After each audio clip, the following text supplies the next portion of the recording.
The human army's dropships tore through the toxic orange sky of the Deathworld, engines roaring, shielding flaring, as armored soldiers braced themselves for the planet's harsh conditions, their boots hitting jagged, blackened rocks as soon as the landing bays opened, commanders confident in their training and weapons, certain that no terrain or creature could stop them. Yet the moment they set foot, a strange tension filled the air, an almost imperceptible vibration beneath the rocks, and though soldiers joked about ghosts or myths, their laughter sounded hollow against the planet's vast emptiness, while the air smelled of acid and metal, burning slightly in their lungs, and strange shadows flickered at the edge of their vision, moving with unnatural speed and precision, invisible but sensed, a presence that made the quiet cadet in the rear squad stop for a moment, his head tilting slightly as he scanned the darkness between the jagged cliffs, his fingers brushing against the hilt of his side weapon, though he did not draw it, and the audience could feel the suspense, the sense that this world was alive,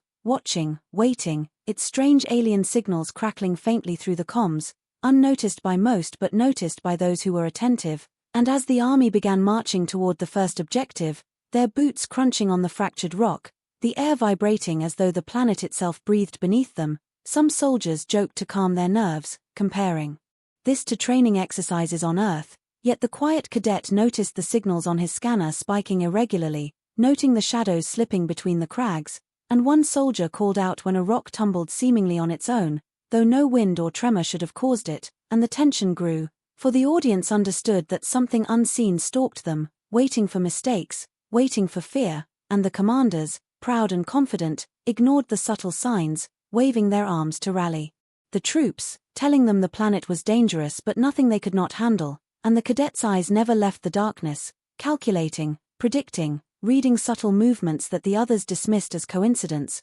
while the comms buzzed faint whispers of alien frequencies, distorted but frightening, as if the ground itself whispered warnings in a language no human had learned, and the soldiers laughed nervously, some daring each other to run ahead, others refusing to step too close to shadowed crevices, yet the cadet moved steadily, carefully, a silent anchor in a growing storm of unease, and then a strange sound echoed from the cliffs, like rocks grinding together but faster, sharper, almost like claws scraping stone, and the soldiers froze, eyes darting, scanning for a threat they could not see, while the cadet crouched slightly, adjusting his scanner, following patterns invisible to anyone else, his calm unsettling to those around him, and the audience could feel the suspense climb as the first real danger hinted at itself, for no human could yet know the scale of the creatures that lurked beyond the jagged peaks, or the intelligence behind the alien signals disrupting their comms, and as the army advanced further, a soldier glanced back, expecting to see the rear squad keeping pace, but found empty space, the ground behind them eerily still, as if the rocks had swallowed their footsteps, a chill running through the ranks, whispered warnings on the comms. Rising, signals crackling strangely, distorted, almost as if the planet itself was alive and aware of every move, and the audience felt the tension spike, imagining how many could survive this first day, the possibility that they were being watched, studied, hunted, and that death could come without warning from anywhere, from shadows, from the air, or from the ground itself, and as the sun of the Deathworld barely pierced the toxic clouds, casting long orange shadows across fractured terrain. The army continued its march, unaware that every mistake, every misstep was being recorded in some strange alien logic, while the cadets' gaze never wavered, calculating steps, angles, and likely ambush points, noticing subtle movements too quick or too precise to be natural, predicting danger before it fully appeared, yet saying nothing, and the audience could feel the suspense, knowing that what they did not see yet would test every soldier, and as the first flickers of movement darted from one rock to another, faster than human eyes could track, soldiers began whispering urgently, some tightening grips on their rifles, others stumbling slightly as panic began to creep into the ranks, while the cadet moved forward like a calm shadow, unaffected, observing, anticipating, as if he alone understood the rules of this living, hostile world, and then the comms went silent briefly, the hum of alien signals replaced by a heavy, oppressive quiet, and the soldiers froze, hearts pounding, boots scraping on the rock, looking around nervously, realizing that they were not alone, that the Deathworld had many eyes, and the audience felt the tension squeeze tighter, waiting for the first attack, the first loss, knowing that survival depended on alertness, courage, and perhaps luck. And as a strange growl echoed faintly from the cliffs above, the cadet glanced once more, calm, composed, ready for anything, signaling with a subtle nod to nearby soldiers, while the rest of the army had no idea what horrors awaited them, and the audience could imagine the deadly tests to come, the unseen predators, the shifting terrain, the alien signals, and the possibility that this mission would leave very few to return, for the Deathworld was alive, hostile, and merciless, and already, the human army had stepped into its jaws, the quiet cadet the only one aware of the scale of what lurked in the shadows, making him the first line of survival in a world that had swallowed many before, and leaving the audience on edge, wondering who, if anyone, would survive the day. The human army had barely advanced deeper into the jagged valleys of the Deathworld when the first real danger struck, a violent tremor shaking the rocky ground beneath their feet, making soldiers stumble and weapons clatter, and for a moment, silence fell, broken only by distant growls that seemed to come from the very rocks, echoing unnaturally, and though commanders shouted orders to hold formation, fear began to creep into the ranks as the ground itself seemed to move, shifting subtly. Almost like the planet was breathing, and then without warning, a massive explosion erupted near the rear squad, throwing soldiers into the air and scattering debris in all directions, leaving a crater where the squad had stood moments before, and when the smoke cleared, no trace of the fallen soldiers could be seen, only scorched earth and eerie silence, sending shock through the rest of the army, panic spreading like wildfire, their confidence beginning to crumble, while the quiet cadet, despite a minor scrape on his arm, moved steadily forward, scanning the surroundings with sharp eyes, noting subtle movements in the shadows that the others overlooked, while the audience felt suspense tightening, knowing that the Deathworld was claiming its first victims in a terrifyingly efficient way, and strange signals began crackling through the comms, distorted, alien, as if the planet itself was mocking their efforts, sending warnings or perhaps laughing at their arrogance, and some soldiers whispered superstitions about the Deathworld being alive, its intelligence ancient and deadly, but commanders insisted it was just a natural hazard, though unease was spreading faster than reason, and then another squad vanished without a sound, their footsteps disappearing as if swallowed by the ground, leaving nothing behind except empty spaces in the formation, the hum of alien signals rising sharply, making scanners go haywire, and the soldiers' fear became palpable, their jokes disappearing, replaced by tense murmurs and quick glances at shadows that seemed to shift when no one looked directly at them, while the cadet's calm presence became a strange anchor in the chaos, his eyes moving constantly, calculating safe paths, reading patterns, predicting the attacks before they happened, and as a massive creature with multiple limbs, armored scales, and glowing eyes emerged from the mist ahead, it struck with lightning speed, ripping through the first line of soldiers. With brutal precision, screams echoing off the cliffs, but the cadet dodged instinctively, rolling to the side, helping a comrade avoid the initial strike, showing remarkable reflexes and composure, and the audience felt the suspense climb higher, imagining how many could survive if the planet's predators were this fast and deadly, and as the remaining soldiers tried to regroup, more tremors shook the valley, rocks tumbling from above, creating deadly obstacles, while alien signals continued to distort communication, confusing commands, delaying responses, and the enemy seemed to anticipate their every movement, as if the Deathworld itself knew their strategy, and a small group tried to push forward, but suddenly, a chasm opened beneath them, swallowing equipment and men alike, leaving nothing but silence and smoke, a reminder that this world did not forgive mistakes, and the cadet moved with careful precision, helping those he could, but recognizing quickly that not all would survive. His calm becoming almost supernatural against the backdrop of chaos, while alien growls, screeches, and unidentifiable sounds filled the air, echoing from every direction, creating a disorienting labyrinth of danger, and some soldiers began panicking completely, running in all directions, only to be lost to sudden hazards, falling into pits, being grabbed by unseen creatures, or trapped by shifting rocks, the suspense escalating with each disappearance, leaving the audience gripping the edge of their seats, wondering who would make it through the first deadly encounter, and as the sun barely pierced the toxic skies, casting long, jagged shadows across the valley floor, the cadet noticed a pattern in the attacks, small clues that the creatures or planet left inadvertently, and he began guiding small groups toward safer paths, carefully avoiding ambush points, teaching the audience that observation, intelligence, and calm could make the difference between life and death on a Deathworld. Yet the toll was becoming clear, bodies of soldiers scattered across the rocky terrain, smoke rising from scorched craters, and the first real lesson of survival was brutal. This was a planet that could kill without effort, patience, or mercy, and the audience felt the horror, the tension, and the suspense as the army realized that no plan, no numbers, and no bravery could guarantee survival unless one could read the deadly patterns of the planet itself. And in the midst of the chaos, the cadet pressed forward, the lone figure moving steadily through a nightmare landscape, calm, composed, observing, alive, and the audience felt the suspense build to a peak, knowing that the Deathworld had claimed many, but the story was far from over, and only those who adapted, watched, and stayed silent in the right moments would have a chance to survive the next wave of death that awaited just beyond the jagged horizon.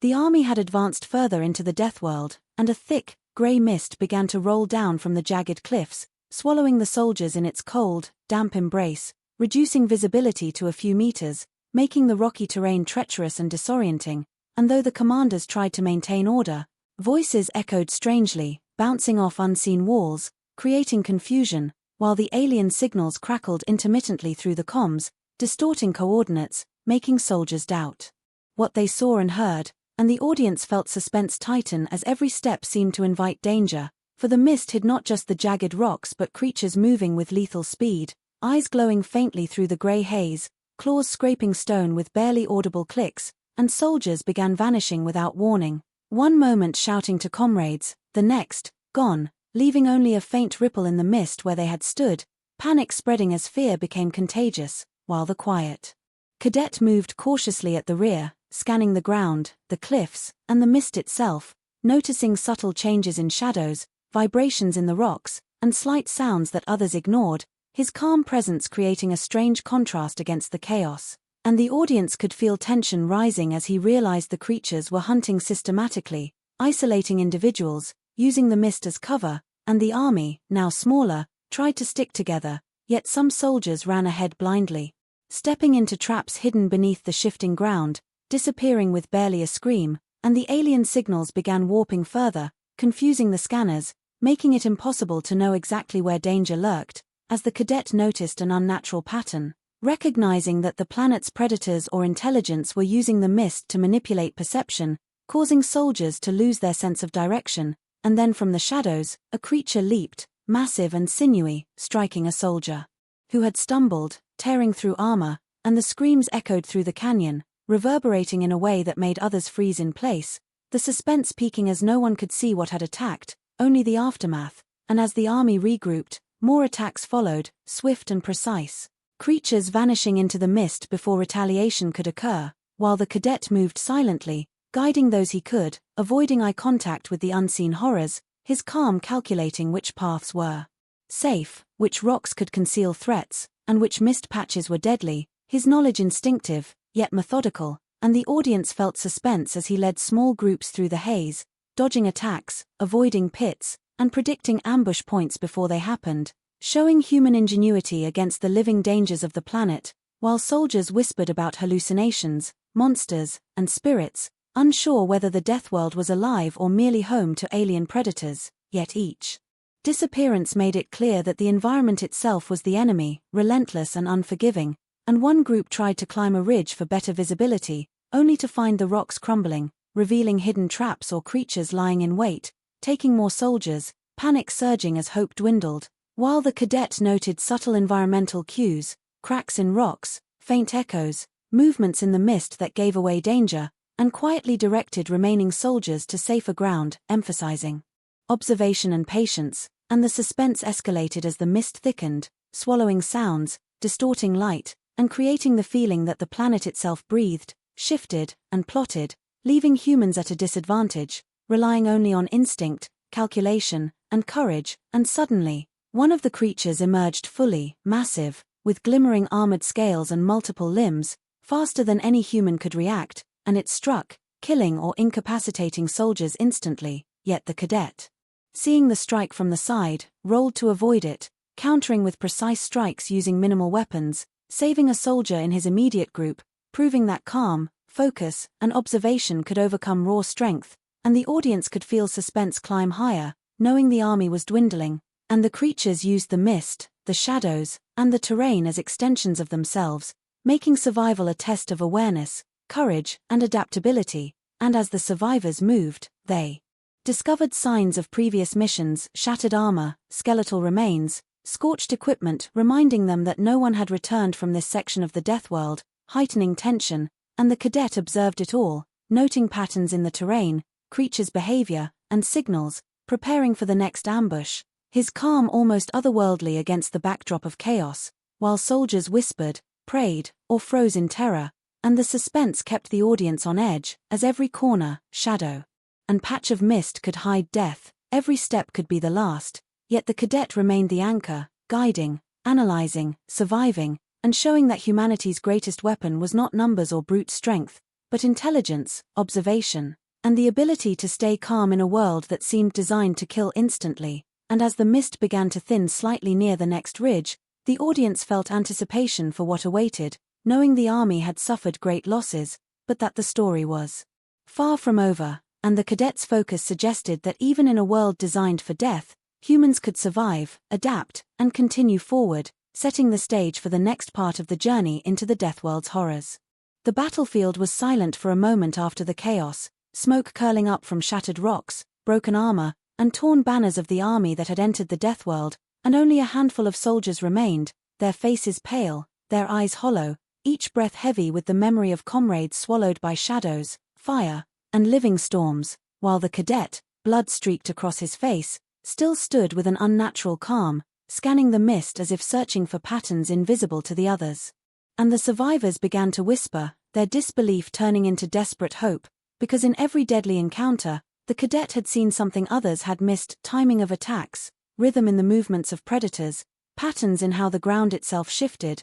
as though the Deathworld followed rules, and he alone had noticed, his mind a shield sharper than any weapon, yet the tension remained thick because the soldiers feared not just the creatures but the planet itself, its air heavy with strange sounds that seemed like whispers, its rocks vibrating like distant drums, and the audience felt suspense coil tighter as every survivor realized they were trapped in a place that wanted them gone. And then the next wave came, not beasts, not storms, but the ground itself splitting, jagged spikes rising, separating the survivors into two groups, panic flooding through them as screams echoed, yet the cadet shouted clear, simple orders, his voice steady, pulling the scattered soldiers back toward safe ground, his eyes catching a faint tremor before each spike rose, guiding the survivors across the collapsing terrain, and for the first time, the soldiers began to truly listen, their panic shifting into trust, and the audience felt awe as hope flickered in the impossible darkness. But then a new danger arrived, a towering predator, a mix of armor and bone, its glowing eyes locking on the humans, its roar shaking the valley, sending weaker soldiers collapsing in terror, and for a moment it seemed the Deathworld had saved its worst for last, suspense sharp as the creature's footsteps cracked the ground, yet the cadet studied it with the same unshaken calm, noting how it blinked before striking, how it circled its prey in precise arcs, and he turned this observation into action, directing soldiers to move in bursts, avoiding each attack by seconds, until they struck together at its weaker side, spears and rifles piercing through cracks in its armored shell, the beast thrashing, falling at last, its body crashing like thunder against the valley floor, and the survivors cheered weakly, disbelief in their own victory, but the cadet's face remained serious, his eyes on the mist that thickened unnaturally around them, his instincts warning that this was not the end but only another test. And sure enough, deep rumbling echoed through the mountains, not natural, not random, but patterned, almost mechanical, and the audience felt suspense rise again as the cadet realized the truth: the Deathworld was not just a planet but a design, a labyrinth of trials, an experiment, perhaps a weapon, built by something intelligent, something watching, and his calm expression hardened into resolve, because if only one human was meant to return from this nightmare, he would ensure that return carried not only survival but knowledge, proof that humanity could face even the deadliest world and still endure, and with that silent vow, he led the shaken survivors deeper into the mist, every step a question of life or death, the air thick with the feeling that unseen eyes followed them, measuring their strength, their fear, their humanity itself, and the audience was left breathless, trapped in the same suspense, waiting to see whether this fragile group could outlast the living nightmare that had already consumed an entire army.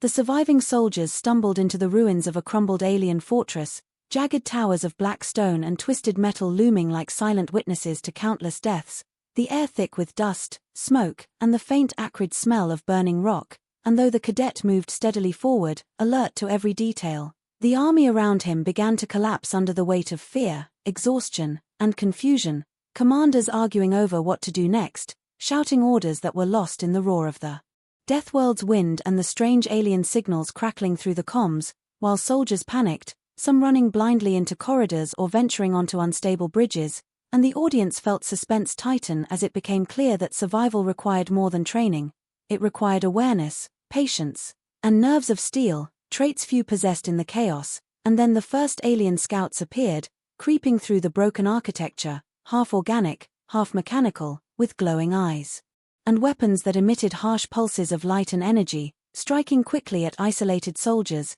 tearing through armor and steel as if it were paper, screams echoing off the ruins, the survivors frozen in terror as comrades disappeared in seconds, and the cadet, unshaken, analyzed the creature's movements, noting patterns, predicting ambushes, and silently guiding small groups through safer paths, moving like a shadow among the chaos, a calm constant in a storm of death, while the audience felt suspense rise, knowing the army was no longer a force but a scattered collection of terrified humans, each step a potential last. And then more creatures appeared, faster and deadlier than before, using the crumbling fortress to their advantage, striking from above, below, and around, vanishing before retaliation could occur, while tremors shook the foundations, dislodging rubble that killed or trapped soldiers in seconds, morale collapsing as panic became contagious, leaving only the cadet and a handful of survivors thinking clearly, observing, calculating, and using every trick, every instinct to survive. And the alien signals continued to interfere, confusing scanners, distorting communications, making coordination impossible, forcing humans to rely solely on sight, sound, and intuition. And the suspense escalated as soldiers realized that the Deathworld itself was working against them, manipulating terrain, shadows, and alien forces to break them completely, while the cadet noticed subtle clues in the ruins, cracks, debris placement, and even the vibrations in the stone, giving him insight into where ambushes might lie. And as he moved, he silently directed soldiers to safer areas, correcting mistakes before they became fatal. Yet the chaos around him grew, soldiers screaming, fighting, or running blindly into traps, the audience holding their breath, knowing any wrong step could be the last. And then a massive creature, taller than any human, with armored scales, multi-jointed limbs, and a head that seemed to split and shift, emerged from the shadows, attacking indiscriminately, and soldiers fell instantly, screams cutting through the air as chaos reigned. But the cadet rolled aside, moved with precision, striking weak points with minimal effort, saving lives, and showing the audience that intelligence, timing, and observation mattered more than brute strength. And as the army's numbers dwindled further, some soldiers tried to retreat toward the outer gates of the fortress, only to find collapsed bridges, deadly traps, and alien patrols waiting, panic surging as the Deathworld proved it was merciless and relentless, while the cadet continued forward, calm, focused, using the environment to his advantage, noticing hidden routes, predicting enemy movements, and quietly rescuing those who could still be saved, the suspense growing as the audience realized that each decision he made could be the difference between life and death. And even as the fortress began to tremble, pieces of stone and metal crashing to the ground from above, the cadet maintained his composure, moving as a guide, a protector, and a symbol of human endurance, while the rest of the army fractured completely, soldiers losing hope, some giving up, others succumbing to fear, and the alien creatures pressed relentlessly, their intelligence and coordination making human survival nearly impossible. Yet the cadet remained a singular calm force, navigating through chaos, teaching the audience that survival on the Deathworld required courage, observation, and adaptability. And as the sun struggled to pierce the toxic skies, casting long, distorted shadows across the ruined fortress, the suspense reached its peak, leaving the audience on edge, knowing the army had broken. Only the strongest minds would survive, and that the next stage of the Deathworld's trial would be even deadlier, with the cadet leading the way, silently, patiently, and brilliantly, against overwhelming odds. The remaining humans, battered, exhausted, and terrified, found themselves trapped on a narrow plateau high above the Deathworld's jagged valleys, the wind howling like a chorus of unseen predators, while below, The planet seemed alive with movement, shadows crawling over the jagged terrain, the alien creatures coordinating attacks with unnatural intelligence, and the cadet, calm as ever, surveyed the plateau, noting every ledge, every crack, every possible ambush point, his eyes sharp. Calculating the movements of both the enemy and the unstable environment, while soldiers around him trembled, some whispering prayers, others clenching their weapons uselessly, the suspense thick as the audience felt every heartbeat, knowing that any mistake could mean death. And then the first wave of creatures lunged from the mist below, leaping with horrifying speed, their glowing eyes fixed on the humans, claws scraping stone, scales reflecting the faint light, and the soldiers fired wildly. Bullets and energy pulses striking nothing but empty air, while the cadet dodged, rolled, and moved with precise timing, striking weak points on creatures that got too close, saving lives with minimal effort, his calm presence a stark contrast to the chaos surrounding him, and the audience felt suspense rise as the creatures adapted, attacking in pairs, groups, and some using the plateau itself, pushing rocks and debris toward the humans, turning the environment into a weapon, while the cadet quickly assessed the safest positions, directing the remaining soldiers,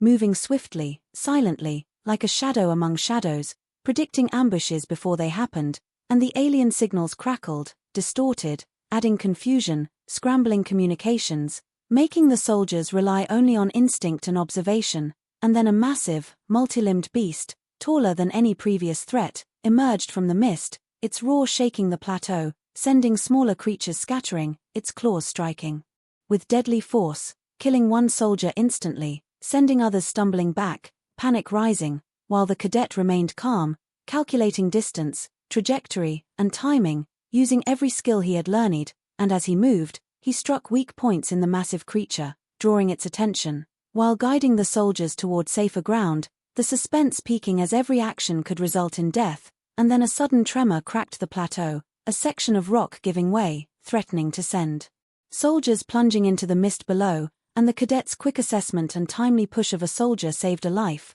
yet others fell, screaming, the audience on edge, heart pounding, realizing that survival depended on both skill and luck, while the Deathworld's creatures pressed the advantage, adapting, learning, and striking faster, harder, smarter, testing the humans' limits, and the cadet moved like a calm storm, striking, guiding, and inspiring remaining soldiers, showing that focus and intelligence were humanity's true weapons, not brute force, and as night approached, the toxic skies glowing dim orange and red, more massive creatures emerged from the mist, some camouflaged, some partially invisible, each one attacking with deadly precision, while the remaining humans began to understand that this battle was not only against creatures but against the planet itself, its terrain, and its alien intelligence, and the cadet continued to direct movements, calculate safe zones, and engage threats personally, moving from one group to another, saving those he could, his calm unshakable, inspiring hope in the midst of chaos,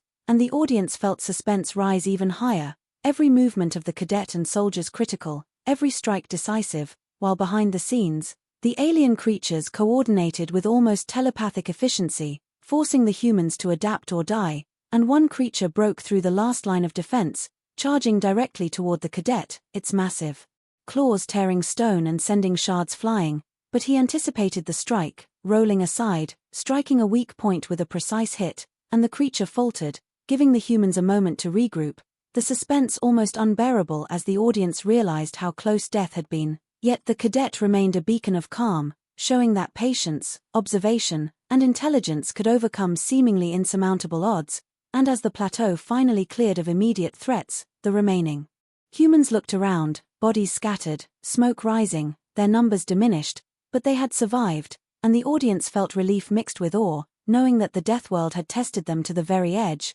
yet the cadet had proven that humanity's greatest strength was not numbers or weapons, but the mind, courage, and ability to remain calm when faced with overwhelming odds, and as the night closed in over the jagged terrain, suspense lingered, the planet still alive, still deadly, hinting that more challenges lay ahead, and the audience was left at the edge of their seats, imagining what horrors the cadet and the survivors would face next.